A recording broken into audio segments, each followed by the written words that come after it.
This is a small extract of the book, and it starts with Lillian, who's the protagonist, the young 14-year-old girl, talking to her father, who is working day and night so she's able to go to school.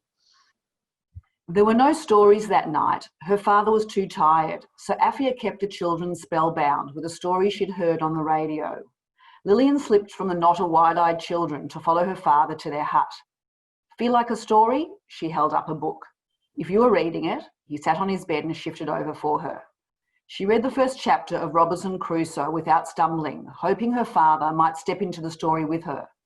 Her father had returned home with money for another term of school, and Lillian had taken the coins he'd offered. You don't know what it's costing him, her mother had said, but Lillian knew. She'd seen his sticking out ribs and pocketed the coins. Reading was the only way she knew to pay him back. You really make those words talk, tiny mosquito. Her eyes shone in the half-light. It's like slipping inside someone's skin, Lillian whispered, cradling the ragged paperback in her hand. You can be anyone, do anything. Lillian so badly wanted him to understand, to know his money wasn't wasted on her. But how to explain that being in the middle of a story was like being everywhere and nowhere at the same time? Her father had been pulled out of school in primary 4. How could he hope to understand that she read to escape, but also to find herself? It's like dancing, Tata. The same magic spreads through me when I open a book. I've started writing too. She slipped from his side and ran to the bundle of papers she kept hidden under her mat. There were at least 20 stories, some of them written on paper she'd torn from her brother's exercise books, some scrawled on bits of bark, all flattened by the weight of her sleeping body. She didn't want her father to see how hard it was to come by paper. So she left the bark under her mat and returned to his side, clutching the papers. I wrote this for you. She handed her favourite to her father. It's about a wise man who won the king's favour by taming a snake with 7 heads. All the warriors in the land had tried and failed. Their arrows and spears couldn't pierce its skin. So how did the wise man overpower the snake? With a story, Lillian whispered. He hypnotised the snake with words. Words make powerful weapons, her father said. His eyes were wet, but he grinned as though she'd given him a present.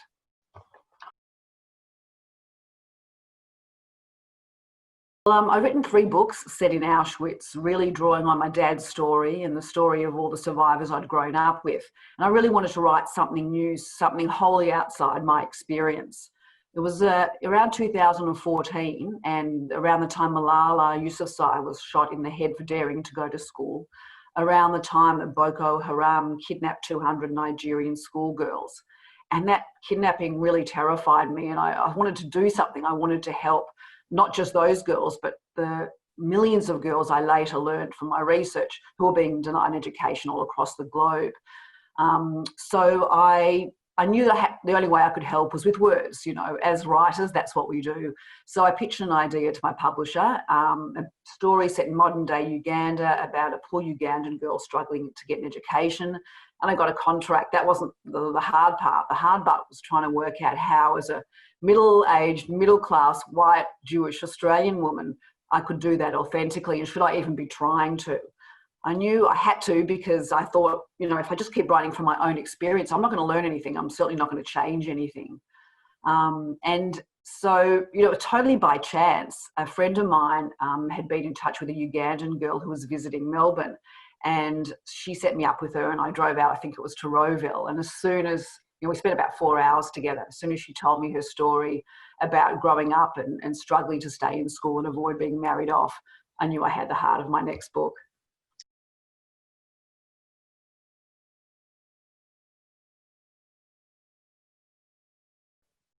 Well, I guess, you know, maybe if when I heard Lillian's story, it had sort of given voice to all the issues that I'd been reading up on and all the issues I wanted to address, I would have. But, you know, talking to her, I realised how much I didn't know. You know, I'd grown up encouraged to learn and read books. I had no idea what it felt like, you know, to not have school books, to be barefoot and hungry. And so I needed to find out. So I flew to Uganda and I interviewed 30 girls through organisations like Girls Not Brides. And, you know, I went to their villages and I sat in their huts, and they told me about their fears about being married off at 14, about their fathers leaving for second and third wives, how they traded their bodies for school books. And each of them told me a different story, and it really depended on their circumstances. So were their parents educated? How much money did they have? Did they live in the city or in a rural village? What was their clan? What clan did they belong to? So all of these things led to different stories. And I think by the end of it, I read, I spoke to teachers, I spoke to aid workers, I interviewed those girls and their friends. And I had hundreds of stories, thousands of pages of research that I wanted to build, into one story. And I think the best way for me to do that was fiction, because fiction, I guess, allowed me to tell a deeper truth.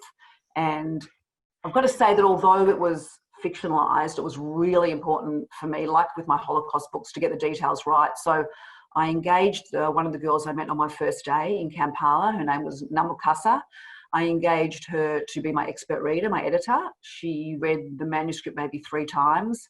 She would tell me things like, that I was worried about. Yes, on page 4, that girl who opened her legs for a bag of coins, that happened to a friend of mine.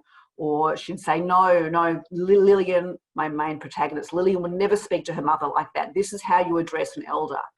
And she sent me photos of like pit toilets and cooking huts and taught me the songs they sang around the fire. And it was only when she emailed me and she said, I'm reading it, I've stopped looking for mistakes because I am Lillian, and everything that happened to your Lillian has happened to me and all my friends. Then I go, okay, it's ready to send to a publisher. Until that point, even though it was fictionalised, I wanted the girls there to read it and feel that it was their life on the page.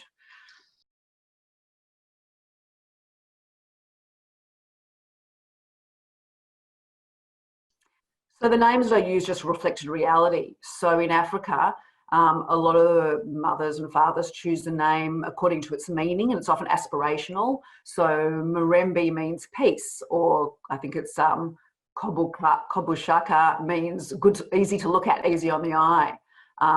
There's English names they choose like prosper and patience, good fortune, or bad luck, and a lot of them will reflect the circumstances of the birth as well. So Iberia means a girl born during a famine. A lot of the names come from clans and from tribal elders, so that gives the people their identity. And most of the women I met, they had a mixture of names, like an African name as well as an English name. So Acheng Rose or Namukasa Nusulu Sarah.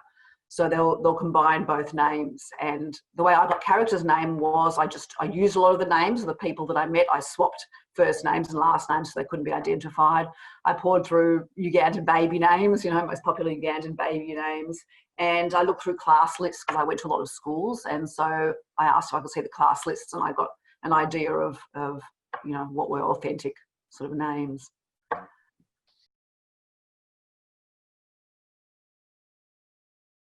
Yeah, I think things are changing, and it's so good to see, because I think we need hope. The girls there need hope that things can change. And the best part is it's really happening at the behest of the young girls and the women over there. Namukasa Nusulu Sarah, I think when we're finishing off the editing process, said to me, things are going to change. Me and my friends are going to make them change. We just need some help. And things are springing up, organisations all over the place. There are empowerment clubs for girls now, which teach girls about their bodies and their rights and the fact that they can say no. And there are homes for battered women now. There are lots of scholarships, skills training, places women can go to avoid forced marriages. But the problem is, the laws are changing too. So I was going to say that female genital mutilation and early marriage is now outlawed in Uganda. But the problem is that that only really takes effect in the big cities with people that are educated. If you go to the rural villages, which I did, tradition rules. And so girls are still sold off at 13, 14 for a cow or a goat or a bag of coins. Women told me, yeah, it's okay if my husband beats me, if I'm home late or I burn the dinner. Girls would tell me that they'd get to school early, get a seat, the class filled up, and if a boy came in, they'd have to get off and sit on the floor to offer their seat to a boy. This is how things are. So I think we in the West, we are learning to be better at trying to encourage change. I think in the past we've gone in and said things like, well, cutting girls is wrong and you've got to stop that. And, sort of passing judgment on 1,000-year-old traditions, it just doesn't work. And so I read a great case recently where a group of people went in and they sat with the elders and they asked to, can you explain to us what it means, why you cut the girls? And once they understood that, they had a dialogue and said, well, it's important that you signify that your girls are pure and ready for marriage. So what about if you take the knife, your cutter takes the knife and lays it against the skin but doesn't cut? And the elders discussed it and took it up. And so in one village, that's what they do now. So, you know, changes are happening. It's slow, but if we do it the right way, if we listen here in the West and we let the girls do what they need to do because they're the best ones to make those decisions, we just support them. I think things will continue to change and evolve. And once you find one girl being educated, then she lives a different life. She will raise her daughter differently and it will go from there.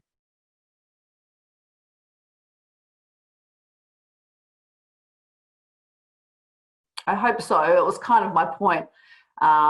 Young girls, teens to older teens for this one, because there are some more graphic scenes, but I've sort of found that the book's been read by as many adults as teens. I sort of I don't dumb down when I write because I think, you know, kids are intelligent and they want to know the truth. So I guess I wanted to empower the girls there. I think a lot of the girls shared their stories because they wanted to see their experiences reflected on the page, and they wanted to read about girls like them who, you know, wake at 4 a.m.